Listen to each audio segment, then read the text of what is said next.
segurança viária, inovação e Liderar qualidade. a transformação. Eu chamo ter coragem para compor a mesa desbravar novos caminhos. o presidente Ser da mesa é o pioneiro. senhor Luiz Essa é a energia Gonzaga da Rodrigues Petrobras há Lopes, da 70 anos. ABDER, Universidade Nacional de Brasília. E também a secretária da mesa, Patrícia Oliveira Pereira, do DR do Paraná.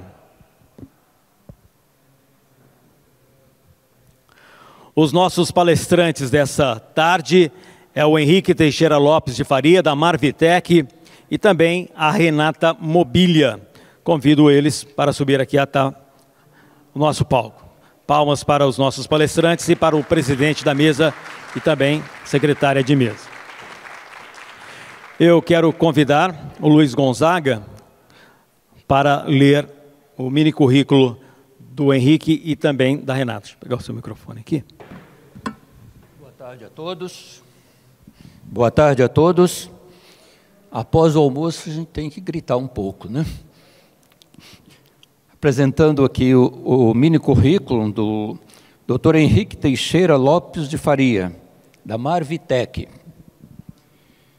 Com mais de 25 anos de experiência na área de infraestrutura, é engenheiro de materiais e bacharel em Direito.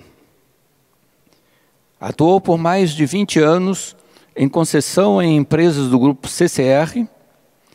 Atuou também como responsável pelo desenvolvimento e implantação da área de segurança viária, sinalização vertical e horizontal da Nova Dutra, concessionária da rodovia Presidente Dutra, e da MS Via, concessionária da BR-163, Mato Grosso do Sul.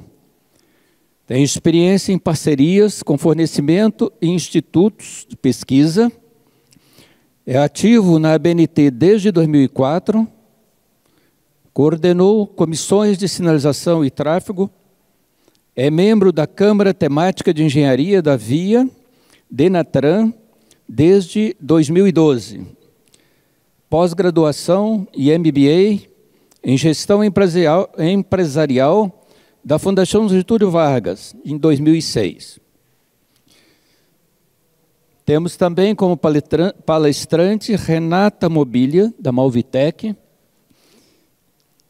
Renata é formada em Administração e Engenharia de Produção, pós-graduada em Controladoria na PUC de Londrina. Trabalhou 10 anos no Grupo CCR. Desde 2019, faz parte da equipe Marvitec, atuando em treinamento de implantação e palestras.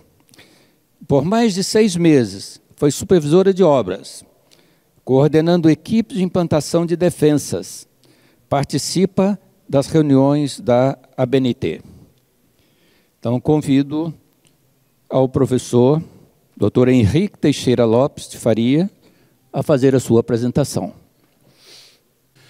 Boa tarde a todos, é uma alegria estar aqui, os amigos aqui, estou vendo o pessoal que se dispôs a almoçar um pouquinho mais rápido, vem para cá, a tarde está começando e a gente está sempre disposto a aprender, né? Eu acho que quando a gente faz uma palestra, estava falando com a Renata aí, que vai dar continuidade a essa palestra, que é quem realmente faz os treinamentos hoje, que está junto com o pessoal que está na frente de trabalho, que está implantando os nossos dispositivos, que está o pessoal que está realizando, que, poxa, o que eu vou apresentar? Pensei, poxa, vou falar de inovação e qualidade, a parte técnica é uma parte maçante, é uma parte que requer mais tempo, a gente não tem tanto tempo para falar. Acompanhava o nosso amigo lá da Absev, o Flávio Patanê, na última apresentação dele, e ele se desdobrando, falando aí 50 palavras por minuto, para poder terminar uma apresentação em 1h30 e não falar tudo o que se tem que falar sobre normas e qualidade, etc. Então eu falei, olha, vamos fazer uma apresentação conceitual, passar um pouco da nossa experiência, aquilo que a gente aprendeu durante esses 25 anos, aquilo que a gente na prática, lá nos momentos de sufoco, na pista, que é onde realmente a coisa termina, começa lá na contratação, como disse o doutor Alexandre aí mais cedo, e termina lá na pista, na implantação, como produto para o usuário, vamos falar um pouco dessa experiência e apresentar um pouco do conceito relacionado àquilo que efetivamente o usuário espera. A questão do conceito de qualidade, questão do conceito da qualidade, a gente pode ir lá no Google e a gente vai ter uma série de considerações. Mas o Deming falava lá que a constância de propósito é aperfeiçoamento de produto e serviço. Quer dizer, fazer melhor. Eu estou sempre tentando melhorar e a qualidade é algo que eu diria que é uma busca eterna. É uma coisa que a gente tenta sempre atingir e sempre quer buscar uma melhoria. Esses 14 pontos do Deming, ele fala algumas coisas que, na nossa vida, a gente se depara muito. Ele fala assim, ó, acabar com a prática baseada no preço, apenas no preço. Essa questão é uma questão delicada, né? Porque a gente tem, nos órgãos públicos, uma questão que é a legislação. E o que a legislação fala? A legislação fala em preço. A legislação fala que, diante daquelas especificações, aquele vencedor será o de menor preço.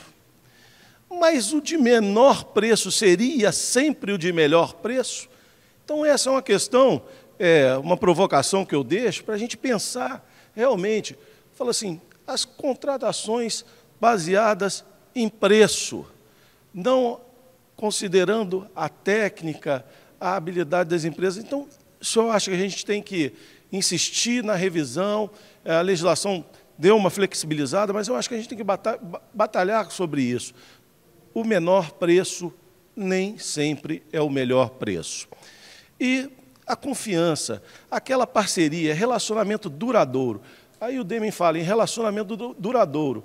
Ora, aquilo que é baseado no menor preço, em que existe uma legislação, uma indicação, como que ele pode permanecer num relacionamento duradouro? Como é que eu posso fazer contratos mais longos, que eu tenha uma perspectiva das empresas conseguirem perpetuar o seu trabalho e ter uma qualidade melhor? Então, eu achei que esse, um dos pontos lá, é o quarto ponto desses 14 que o Deming fala, que eu acho que é importante na questão de engenharia, a gente tem que pensar nisso. Fala de medo. Eu tinha falado assim, numa relação, qualquer que seja ela, seja entre marido e mulher, pais e filhos, quantas vezes eu me recordo e falo, puta, falar com meu pai, que medo, né? Que medo. Esse medo da liderança, medo de apresentar deficiências. A gente escutei aqui muitas pessoas falando sobre inovação, sobre qualidade hoje, e é justamente nessa questão da comunicação que está atrelada à questão do melhor resultado. Eu só posso melhorar aquilo que eu reconheço que não está bom, ou que pode ser melhorado. Então, o primeiro passo é perder o medo, reconhecer que aquilo não está bom e apresentar para as lideranças a oportunidade de que se possa melhorar. Outro ponto, equipe. E aí entra também mais uma questão. Eu digo que na vida nossa, a comunicação é uma das questões muito importantes. O trabalho em equipe, aquele onde há o reconhecimento de que todas as partes, sejam elas das mais humildes até as lideranças mais altas, elas estão integradas no processo de maneira integral, realmente, que todas elas têm a sua importância, que nenhuma é mais importante do que a outra, isso é muito relevante. Então, equipe. O que nós fazemos sozinho nessa vida? Nada. Então, sempre considerar o trabalho em equipe. E aí, considerando todo o conceito do Deming, o que é qualidade, então, voltando para o nosso meio, que é construção de infraestrutura civil, o que eu tenho que entregar? Eu tenho que entregar uma obra que seja executada aos parâmetros de vida útil, custo, procedimento padronizado, fiscalização, tudo aquilo que, no final das contas, eu tenho que dar, que é resultado, o que o usuário espera. O usuário espera, no caso da segurança viária, de circular numa via, alguém falou aqui mais cedo, acho que foi o Marcelo da Costa, em fluidez, de circular na via de forma segura, chegando ao seu destino com o seu patrimônio íntegro, sem causar dano aos trabalhadores, sem causar problemas aos usuários, chegando na sua casa em segurança. Então, esse processo da qualidade, né, que é qualidade em todos os lugares, o conceito é processo. Então, ele tem um início que se estabelece lá no seu processamento, então tem uma entrada, estabelece o projeto, controle, implantação, fiscalização, supervisão, controle tecnológico, registro, está lá o produto como resultado básico. Mas mais do que processo, que tem continuidade, que tem dinamismo, como o Marcelo falou, olha, nesse momento nós estamos fazendo aí um grande esforço de todas as pessoas envolvidas na segurança viária no Brasil, de revisão da toda a documentação e normativa técnica de DENIT, de órgãos dessa importância, a BSEV, a BCR, a BETRANS, todos empenhados em fazer a revisão dessas normativas. Então, esse dinamismo, essas revisões, esses processos, todos se retroalimentando, aprendendo e revisando para se construir um processo da qualidade adequado. Então, processo, mas mais do que processo. Eu acho que essa palavra aí, atitude, que está escrita em outra língua que eu não consegui entender, Flávio, será que é italiano? Com 2 T's, essa atitude aí, mais do que processo, qualidade e atitude. Não existe processo que seja definido sem o querer fazer. Você pode saber, você pode deter o conhecimento pode estar escrito, pode ser atingido, você pode até saber fazer, mas se você não tiver atitude e empenho para a realização desse processo da qualidade, ele não vai ser exercido nunca. Eu estava pensando hoje sobre essa efetivação do querer fazer. O que impele uma pessoa a fazer alguma coisa? Qual o resultado que ela entende que ela vai ter em fazer qualidade? No caso da segurança viária, que é a nossa matéria, o que a gente trabalha, eu acho que é a coisa mais importante, que é a vida humana. Nós trabalhamos aí com um serviço e um produto que nos deixa muito comovidos do seu resultado. Qualquer vida humana importa. Então, se nós não trabalhamos para esse fim, entendendo que, no fim das contas, o que está em jogo não é a retrorefletividade, o que está em jogo não é a espessura da camada de tinta, o que está em jogo não é a placa, o que está em jogo não é o dispositivo de segurança, o que está em jogo, o que representa como produto definitivo do nosso trabalho é a vida humana. Isso, que todos nós não reconhecermos isso, fica mais difícil a gente trabalhar. A gente tem que entender que tudo isso é meio apenas para a gente ter o resultado final, que é garantir a vida das pessoas. Aí a gente entra nos princípios de qualidade e pensa naquilo que está estabelecido nos procedimentos. Procedimentos ISO, no nosso caso, a 39001.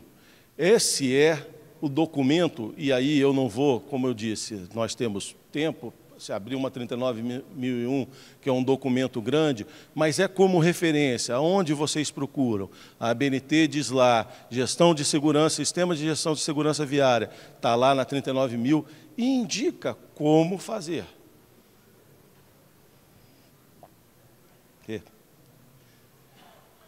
As normas e especificações técnicas. Aonde que a gente busca essas normas e especificações técnicas? Todas as normativas que eu comentei que a boa parte delas estão em revisão, ela tem uma origem. E eu digo sempre, com relação à qualidade, estava escutando o Alexandre falar, a gente vai falar um pouco de inovação. Ah, mas o que é inovação? O que é inovação para um não é inovação para o outro. Pode já estar sendo executado lá num país mais desenvolvido, o carro autônomo já está em operação em alguns países, lá que eu conheço, lá o Anel de Edimburgo. Eu escutei falar isso, o pessoal da Suécia esteve aqui, deve ter uns 15 anos. Já se falava de visão zero, que é um conceito que está sendo adotado no Brasil tem uns 5 anos. Na Suécia, já circulava carro autônomo no anel viário de Edimburgo. Naquela época, a Volvo já tinha um experimento utilizando o carro autônomo no anel de Edimburgo. E nós estamos olhando hoje aqui carro autônomo como uma inovação. Eu acho que não temos circulando carro autônomo aqui ainda, pelo menos que eu tenha conhecimento. Temos carros semi-autônomos, com aqueles sistemas de park assist, sistemas de frenagem automática, que evoluíram e trouxeram maior segurança para a circulação das pessoas, mas não temos. Então, essa documentação toda ela tem uma origem. Ninguém inventa a roda. A roda já vem sendo inventada. O conceito de rodovia que perdoa, por exemplo, dos Estados Unidos dos anos 60. Nós temos um documento, que é a nossa norma 15486, que é a norma que rege o dispositivo de segurança. Essa norma primeira publicação 2007, se não me engano, me corrige, Flávio, se eu estiver errado, 2007, se não me engano. Mas é dos anos 70 esse conceito de rodovia que perdoa. E nós viemos implementar em 2007. Então, todos esses documentos, eles têm uma origem de especificações, boa parte delas internacionais, aperfeiçoadas, e eu digo, a gente usa uma palavra aí, tropicalização, né? Tropicalizadas para as nossas situações peculiares, a nossa geometria, o nosso clima, o nosso jeito de ser também, a cultura é importante também nas normas, ela também faz parte das normas. Para quem não conhece como que são formadas as normas do Brasil, o doutor Luiz leu no meu currículo aí, eu faço parte da ABNT há mais de 20 anos, eu tenho o prazer de contribuir e participar da elaboração de normas. A norma é um grupo de pessoas que se dispõe a participar, dar a sua contribuição técnica, num grupo que é aberto ao público, qualquer um de vocês, e eu convido vocês que tiverem interesse a participar das reuniões das comissões de estudo da ABNT, qualquer pessoa que se sinta confortável e possa contribuir com a formação de normas, ela pode participar das reuniões da ABNT. Entrando no Google, o site ABNT, procurando a comissão de estudo do CB16, lá deve ter, vocês vão encontrar a nossa agenda, as datas de reuniões, e qualquer um pode participar da reunião da ABNT e dar a sua contribuição técnica. Então, a cultura de um país, a cultura de um povo também está refletida em suas normas. A simplicidade da compreensão e o engajamento de todos os envolvidos. Essa questão da simplicidade e a relevância, eu lembro de um amigo que dizia assim, a simplicidade é a base da elegância. Uma coisa que não pode ser bem entendida, quando a gente lê as normas que são com descritivos muito longos, que têm questões muito difíceis escritas, eu digo uma coisa, eu tive a oportunidade, apesar de ser engenheiro de formação inicial, de estudar Direito. Me formei em Direito, depois de mais velho.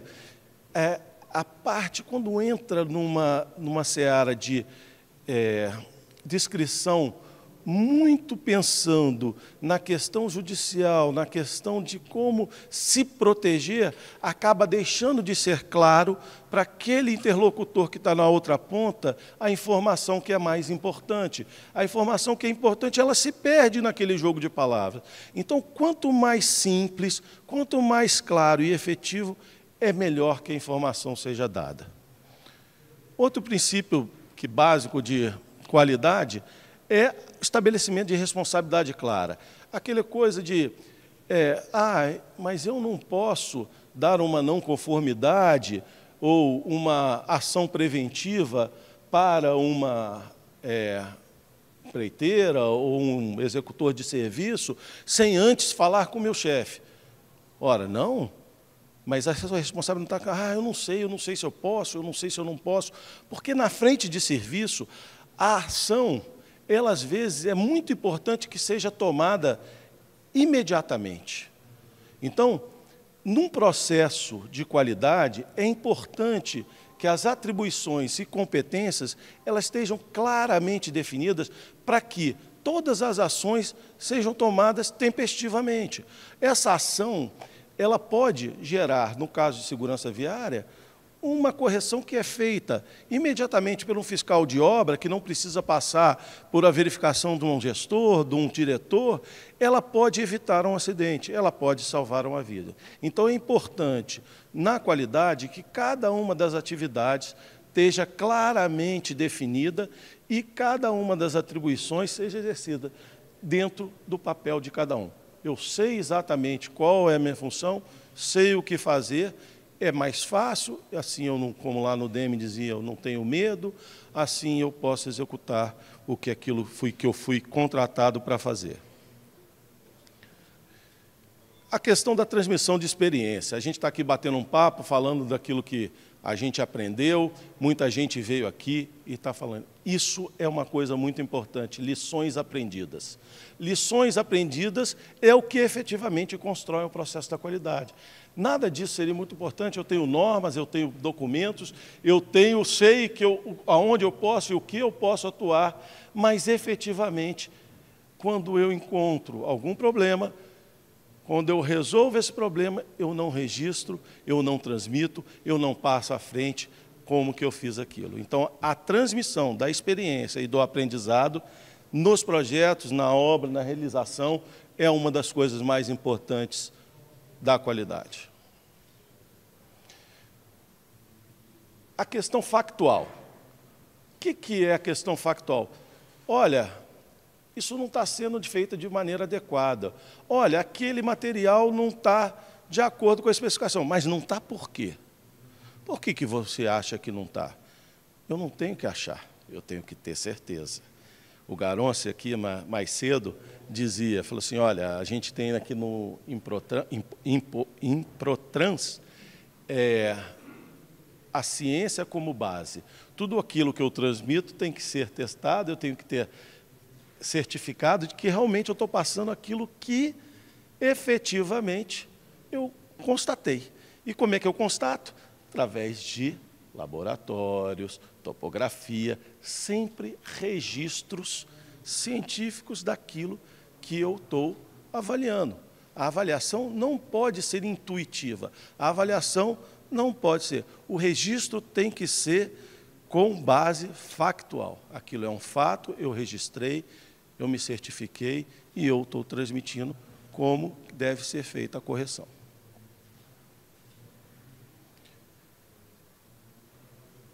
Passou. E aí, a utilização de laboratórios e de ensaios de spot check. Esse é um ponto que eu acho até engraçado, porque a gente está regredindo. Eu, durante muitos anos, o Bruno está rindo ali, está rindo, né, Bruno?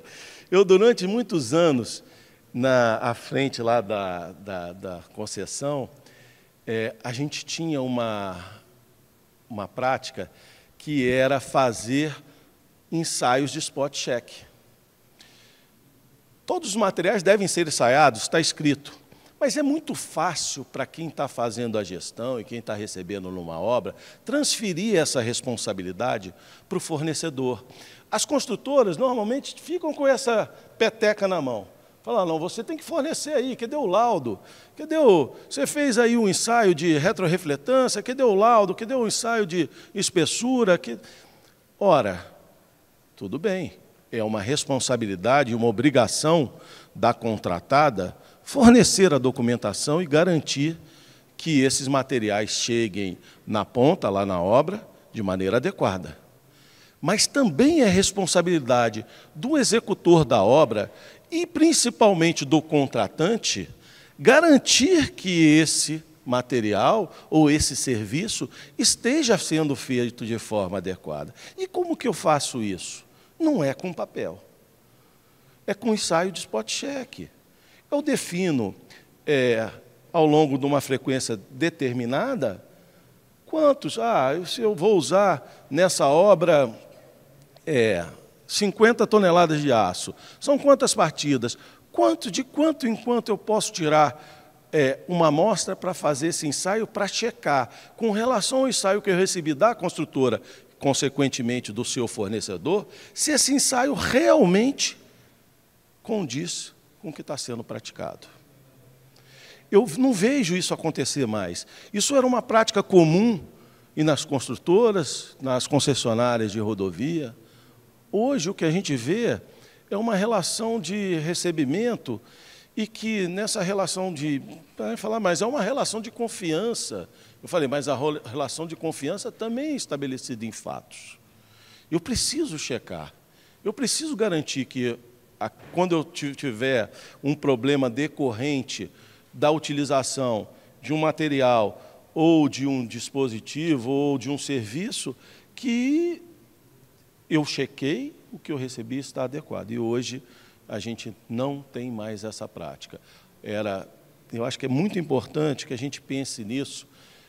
As pessoas que fazem os sistemas de gestão, de qualidade, que estabelecem a gente lá chamava de supervisão de controle tecnológico, principalmente a supervisora, Fernando Furiati chegou aí, tem um programa grande estabelecido aí que a gente vai falar até um pouco dele. Agradeço a Narayana que me encaminhou aí o material, mas eu acho que a gente tem que ter estabelecido uma supervisão de controle tecnológico. A supervisora tem que ter uma frequência estabelecido de quanto em quanto tempo faz spot check e checa se realmente aquela documentação que ele está recebendo referente aos materiais e serviços que estão sendo executados realmente estão de acordo.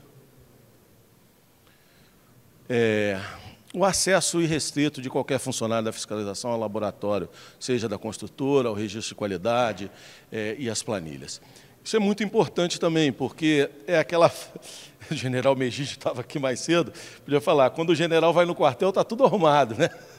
Então, eu não preciso pedir, como contratante, para entrar no laboratório de uma construtora, para ir na fábrica de uma fornecedora, para conhecer o processo. Eu acho que é importante, no processo da qualidade, a gente vai ver no início, reunião de início de obra, a gente vai conversar e vai falar sobre o que vai usar ali. Eu vou lá conhecer.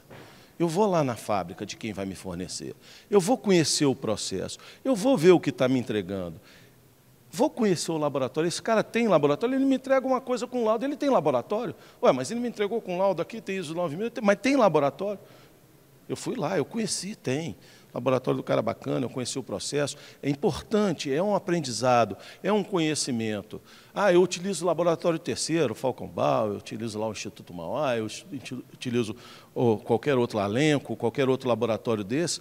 Poxa, eu fui lá, eu conheci, olha que processo legal fazer essa visita e conhecer e saber que o meu produto está sendo avaliado e que está sendo entregue conforme eu comprei.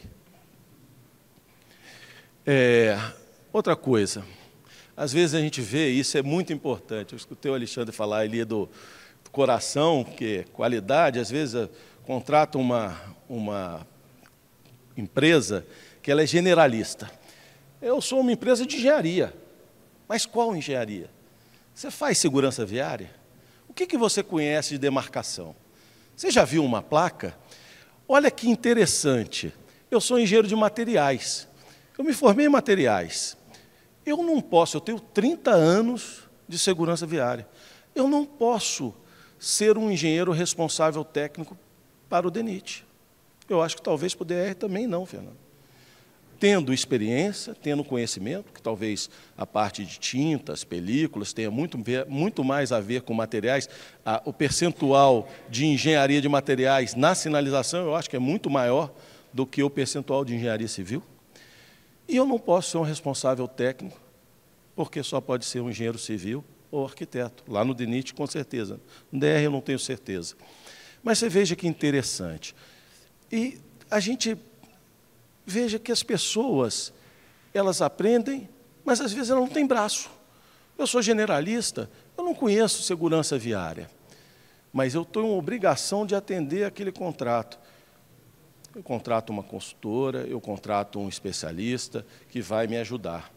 Mas eu tenho gente para fazer essa coleta do spot check, quando for o caso, para estar no campo acompanhando uma equipe de sinalização, que uma pintura de demarcação ela é um processo contínuo e lento.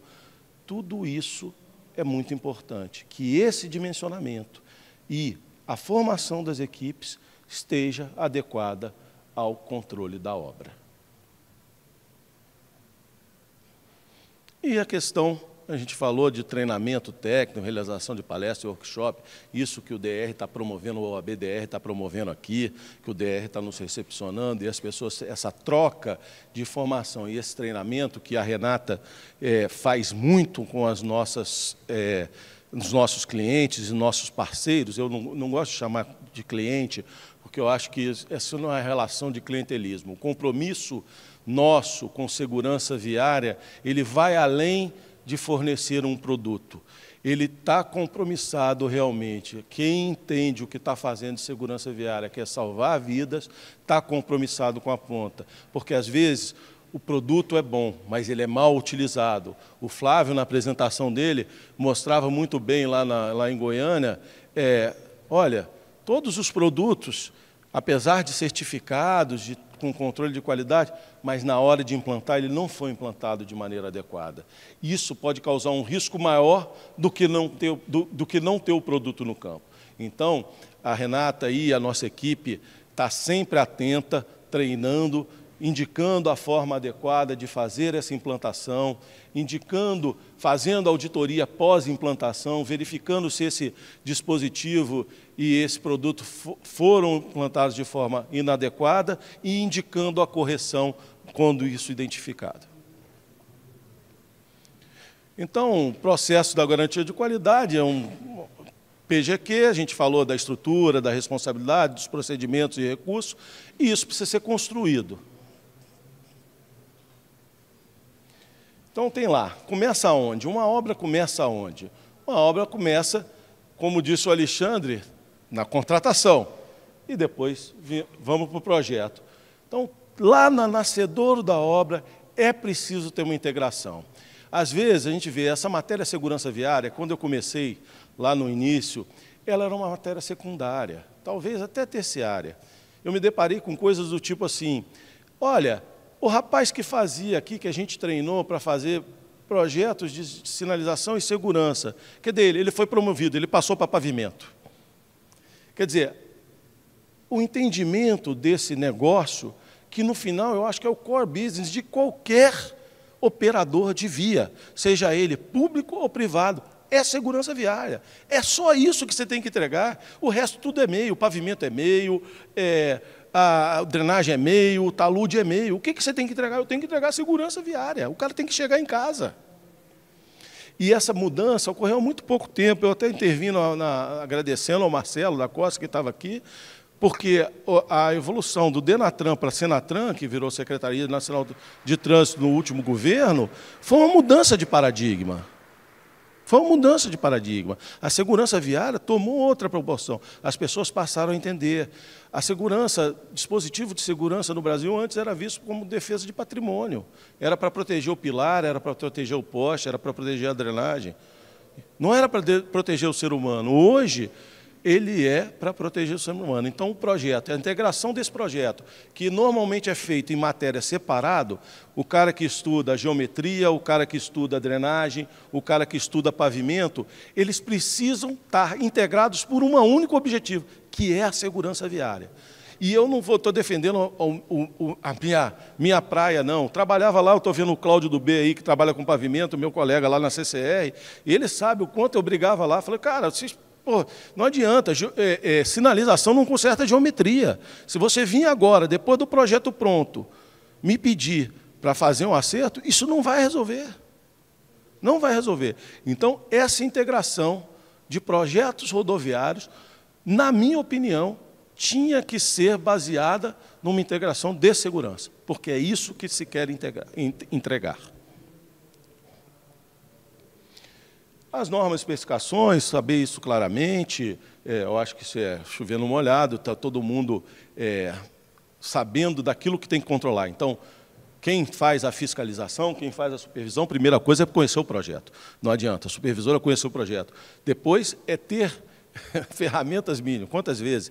E eu cheguei a implantar um programa de supervisão tecnológica, de controle tecnológico lá no CCR, e aí saí com um cara para o trecho e falou assim, não, mede ali, cadê a trena? O fiscal não tinha trena. O fiscal não tinha trena. Então, essas questões que são simples, às vezes a questão é na simplicidade.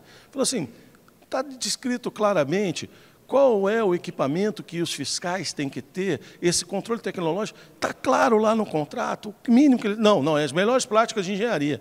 Não, coloca lá, tem que ter retrorefletômetro, o cara tem que ter um medidor de espessura de aço, o cara tem que ter um medidor de espessura de galvanização, tem que estar lá, tem que estar escrito.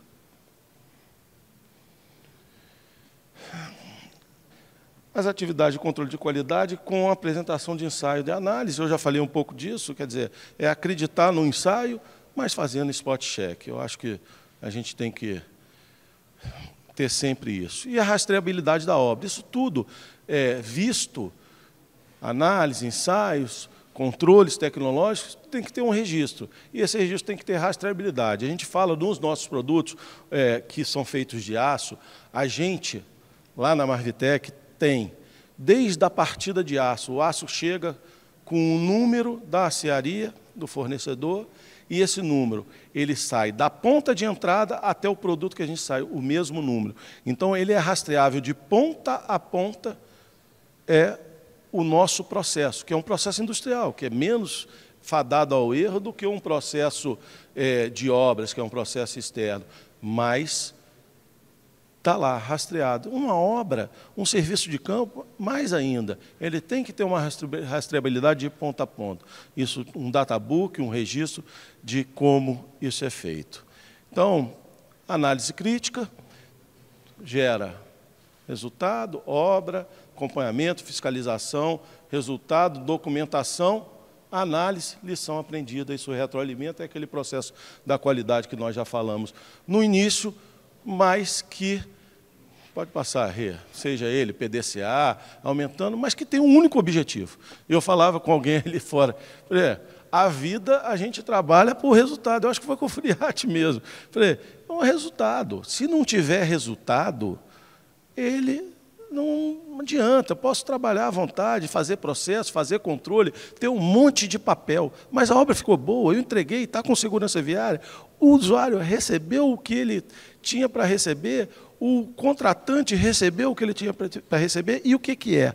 No nosso caso, é fluidez, conforto e segurança na obra rodoviária. Então, garantia de segurança na obra. E a motivação do resultado, ela tem uma questão muito importante, que é o desempenho. Time. A Renata acabou de me falar aqui que eu tenho menos de 10 minutos, está vendo? Agora eu vou ficar no modo Flávio. Então, responsabilidade social. Não, mas calma aí, Renata. Calma aí, senão eu me perco. Eu queria essa questão do resultado. Hoje, eu fui lá encontrei Fernando lá no Melhores Rodovias, e 3 coisas que falaram. Eu anotei 3 coisas que são muito importantes hoje do sistema de gestão rodoviária. Conectividade, diversidade e ESG. Meio ambiente, segurança e governança, responsabilidade social e governança. Então, o que desempenho, quando você faz um processo de qualidade adequado, qual o resultado? É desempenho. Eu garantir que aquele produto ou serviço vai ter a vida útil e vai ter a funcionalidade de acordo com o que está projetado, de acordo com aquilo que a gente espera. Isso tem a ver com responsabilidade social. Cada vez que eu deixo de fazer uma intervenção, um retrabalho, eu deixo de expor, principalmente nós que trabalhamos com rodovia. Nós sabemos, nós deixamos de estar com uma pessoa, um funcionário em exposição, nós deixamos de fazer uma interferência no tráfego, nós deixamos de colocar em risco aquele usuário da via. Então, quando eu reduzo o número de intervenções na via, seja por retrabalho, seja por utilizar materiais de menor desempenho e de menor qualidade, eu deixo de colocar as pessoas em risco. Isso é uma coisa muito importante que a gente tem que ter em mente. A questão da governança é também alinhada ao compliance, que é, cada vez que eu me certifico de que eu recebi aquilo que eu contratei, eu sei que não tem margem para manobra. Então, eu garanto a governança e compliance. E falando em governança, tem a questão, quando eu exponho um usuário, eu estou arriscado a responsabilidade objetiva. Pode ir. Questão ambiental, retrabalho, precisa falar, pegada de carbono, eu vou gastar mais combustível para ir voltar no trecho, eu vou gastar mais material, eu vou gerar resíduo, tudo isso que tem um impacto ambiental, que eu escutei dessa coisa, é ESG. É ESG o que garante isso aí? É a qualidade. É a qualidade que garante o ESG. É o meu controle efetivo. Eu não posso deixar de fazer o spot check. Eu não posso deixar de fazer o controle, porque senão eu estou impactando aqui. Então, e hoje, o que o ESG faz? Quando você vai ter um financiamento, o BID lá pergunta para o Furiati, vai lá pedir um empréstimo para o BID, ele vai perguntar, mas como é que vai ser essa obra? Qual o impacto ambiental dessa obra? Qual o impacto social dessa obra? Quer dizer, todas essas questões de valorização, tanto premissa dos organismos de financiamento, como a valorização de ativos. Hoje, uma empresa que está lá no ranking do ESG, ela tem uma valorização em bolsa maior do que as outras. E aí, falando em inovação, criar algo novo, aprimorar aquilo que já existe, produzir riqueza, quer dizer, mudança do potencial de produção de riqueza, tudo baseado no avanço. Pode ser tecnológico, pode ser de serviço, mas voltado também para o resultado. Então, a gente tem um ESG como vetor de inovação. Quando a gente fala em resultado, qualidade é resultado, inovação é resultado, não tem ESG como vetor. E aí eu queria falar agora só de algumas questões, a responsabilidade social versus o desempenho. Vamos lá. Número de intervenções, já falei, trabalhador em zona de risco. Questão da governança, responsabilidade objetiva. Existe esse é o meu lado do bacharel, mas existe uma legislação que diz o seguinte, não importa, mesmo que não haja dolo ou culpa, se a atividade do trabalhador é uma atividade de risco, existe uma responsabilidade objetiva inerente e a empresa deve ressarcir esse acidente se houver. Passa, Rê. Então, essas são algumas notícias lá. O funcionário da concessionária estava lá fazendo um atendimento operacional. Ele teve um acidente, ele estava com toda a sinalização em perfeito estado, ele estava com o uniforme, ele estava sinalizado, ele estava fazendo o procedimento correto de atendimento, mas ele sofreu um acidente. A empresa é responsável. No caso daqui, o operador é responsável. Então, essa é uma questão importante, é uma questão que no Brasil ainda é pequena, da responsabilização, seja civil ou criminal, por acidentes, seja pela falta de qualidade também, e isso aí poderia ser mitigado com um dispositivo desse, por exemplo. Um terminal atenuador de impacto montado em caminhão poderia estar atrás de uma frente de obra. Você tem hoje um caminhão de pintura pintando que poderia estar sendo protegido por um dispositivo desse. Hoje vocês têm visto aí uma campanha de algumas concessionárias, que essa é uma delas, mas de algumas concessionárias, que estão afaste-se da obra, utilizando nosso equipamento. Preservação ambiental. Nós temos um outro produto que evita com que a gente tenha desperdício de material e emissão de resíduo.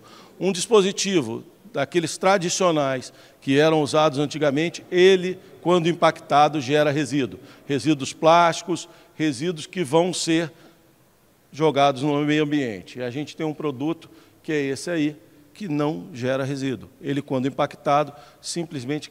Tem um vídeo aí, Rê? Você vai apresentar, né? Está aqui. Quando impactado, quem passou lá no stand viu, quando impactado, simplesmente ele é reposicionado e não gera resíduo ambiental, resíduo plástico nenhum.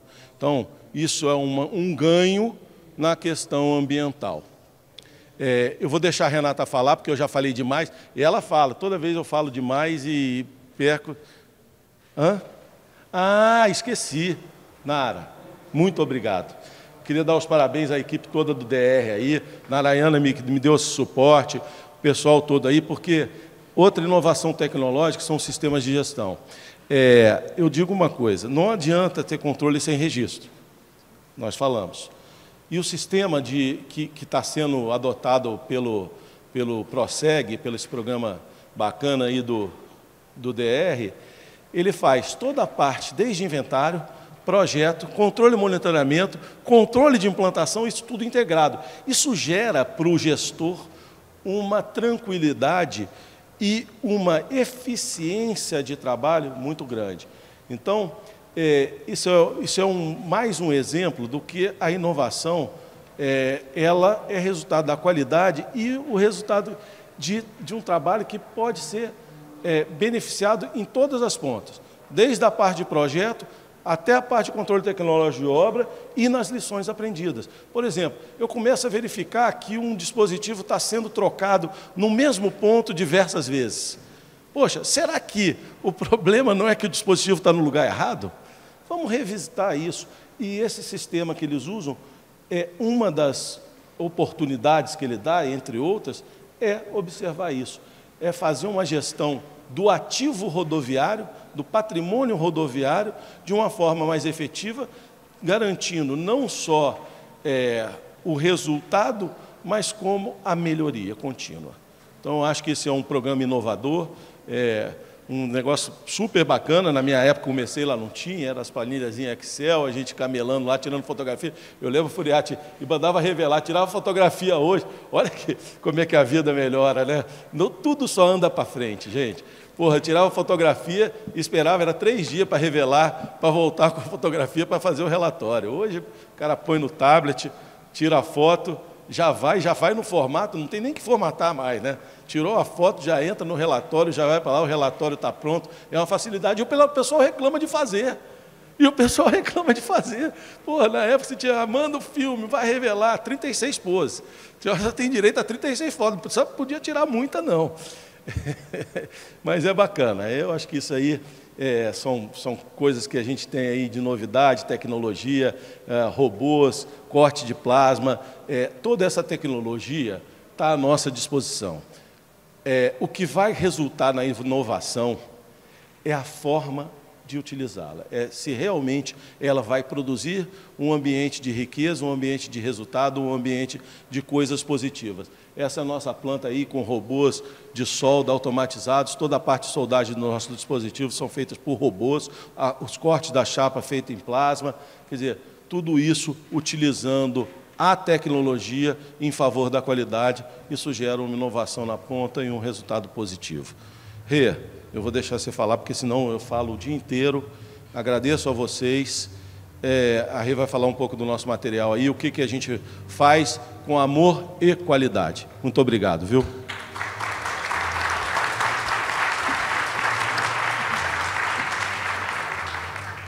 O Henrique, ele é muito engraçado, né? Ele fica usando a hora toda para ele. E ele fala que vai ser muito rápido, mas ele nunca cumpre o que ele promete. Gente, eu vou tentar ser bem rápida, porque o horário já estourou. Vou falar um pouquinho dos nossos materiais e vou deixar o convite para vocês para passarem no nosso stand, que daí a gente acaba comentando um pouquinho mais, tá? Só para vocês conhecerem como que funciona, o que são, o que é. Bom, a Marvitec hoje, a gente tem toda a linha de defensa certificada, defensa semimaleável. Defensa certificada, como todos sabem, toda nova implantação tem que ter a defensa que foi testada e aprovada. Uma das coisas que o Henrique falou, que eu quero frisar um pouquinho, é a questão da certificação. É muito comum chegar para a gente um pessoal que fala assim, eu quero uma defensa certificada. E a gente manda aquele relatório, a gente manda laudo, a gente manda vídeo. Só que esse pessoal, eles às vezes pedem esse material e deixam lá, guardadinho. E depois, na hora da implantação, o pessoal, a equipe vem perguntar, e você fala assim, nossa, mas eu já mandei, já tirei essa dúvida, já mandei esse relatório, já mandei esse projeto, e o pessoal não lê. A gente brinca que muita gente, parece que a hora que fala, defensa certificada, parece que eles só querem comprar um papel, né? Que eles não vão a fundo, não entendem. Inclusive, esses dias, um cliente ligou e comentou com a gente que ele não concordava com a forma de implantação da defensa, e que a norma mudou recentemente, e ele não concordava. Eu falei assim, não, mas isso já foi alterado lá em 2013. Então, se você não concorda, eu acho que você está uns 10 anos atrasado, né? E fiz o convite para ele entrar na BNT. Por isso que o Henrique comentou aqui. Mas, para vocês verem, o que o pessoal que está lá na frente, eles não sabem o que estão comprando. E, por isso, eu só queria deixar isso registrado. Se vocês tiverem dúvidas, tanto nós quanto a Lise, quanto a Lindsay, está todo mundo aí disponível para explicar. Outra coisa, antes de qualquer coisa. Defensa certificada, você precisa necessariamente implantar conforme ela foi testada. Você não pode mais fazer como você fazia na defensa semi-maleável. Enrijecer, inventar implantação, colocar uns postes. Porque aqui eu acho que não está legal, vou colocar um postinho a mais. Gente, não pode. Sempre que você tiver um dispositivo na sua rodovia, confirme com o fabricante a forma de implantação. E eu vou acelerando aqui. 10 minutos. Isso aqui é um teste, para quem nunca viu, não conhece, não sabe o que é. É um teste de defensa certificada, né, das defensas aí que a gente tem que implantar no nosso trecho. Então, sempre que você comprar um material, ele tem que ter esse videozinho. Você tem que solicitar para o fabricante isso para quê? Para te ajudar na hora da implantação. Outra coisa, nenhuma defensa, Marvitec, Lise, Armico, não necessariamente as nossas defensas vão ser implantadas da mesma forma. Cada fornecedor tem a sua característica. Para os implantadores que estão acompanhando a gente, é preciso ficar bem claro isso. E para os fiscais também. Às vezes, a gente orienta certo, a gente explica, e aí vai o fiscal lá no campo e fala assim, essa defensa aqui tem que enrijecer. A defensa é certificada, o espaço de trabalho está certo. Mas, na implantação, o cara que está fiscalizando não sabe. Então, também deixo aí a observação para todos os fiscais. Defensa de cabo é um outro dispositivo que tem aí no mercado. A defensa de cabo, ela também faz a proteção, e ela é melhor para o usuário. Imagine assim, quanto mais rígido o dispositivo, mais danos ele vai causar para o usuário no momento do impacto. Então, a defensa de cabo, ela é uma boa solução, porém, ela precisa de um espaço de trabalho um pouquinho maior. E ele segura, viu? Mesmo parecendo que não. E não é um dispositivo muito usado no Brasil. Poucas concessões tem, acho que a CCR implantou recentemente. A Arteres em Ribeirão Preto também tem.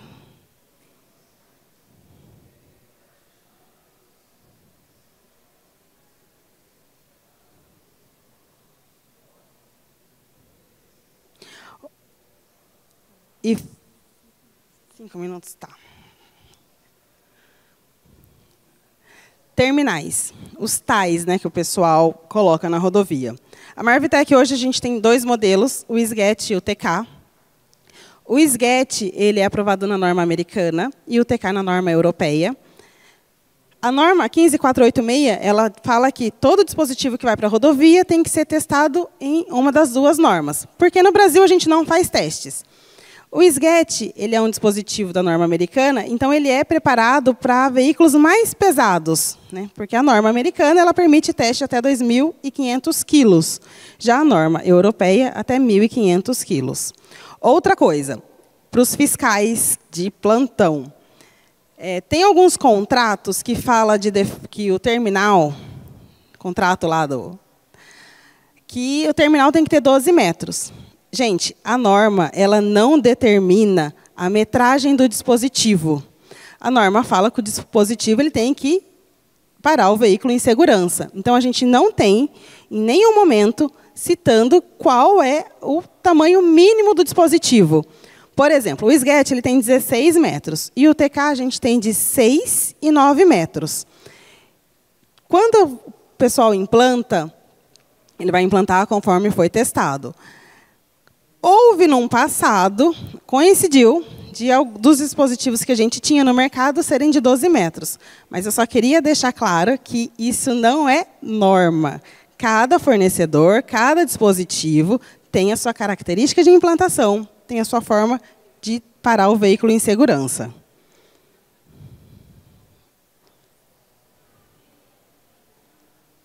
Acho que não vai dar tempo de tudo, não. Aqui é um crash test do SGET, que é o da norma americana.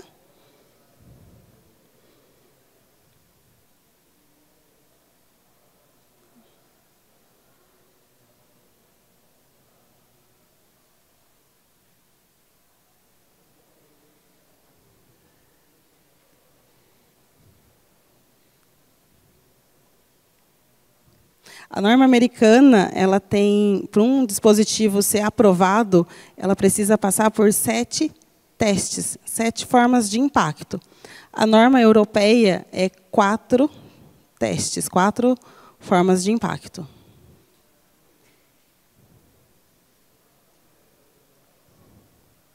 E aqui o ZM, que é o atenuador, que a Marvitec tem, que a gente lançou o ano passado, que é o zero manutenção. Zero por quê, Renata? Como o Henrique já mencionou, é um dispositivo que você pode reutilizar. Conforme o veículo bate, você só puxa, são tubos de ar que entram dentro um do outro no momento do impacto e depois você puxa. Recentemente houve uma implantação em São Paulo e o mesmo dispositivo ele foi colidido em uma semana 3 vezes. E a empresa só puxou o dispositivo e ficou pronto para reutilização, sem causar danos aí para a natureza, né? Olha lá, essa aí é a manutenção. Um cabo puxa e ele já está pronto para uso novamente. Gente, é o que eu tinha para falar. Eu acho que já estouramos muito, né? Se o Henrique não falar, dá tempo. Abre para perguntas. Oi.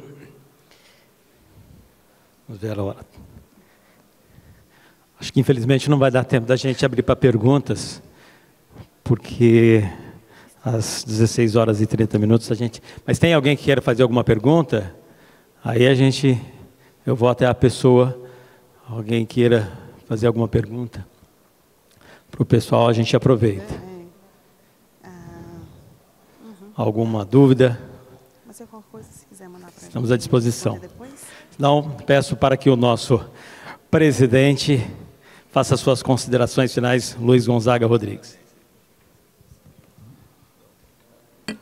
Inicialmente, eu quero agradecer ao Henrique e à Renata pela sua exposição, a bela exposição, e deixar algo para nós, engenheiros, professores, atuantes no setor rodoviário, pensarmos. No Brasil, nós não temos ainda o cadastro das consequências de um acidente rodoviário. Nós falamos em quantas vidas foram perdidas, mas é importante que o cadastramento seja ampliado.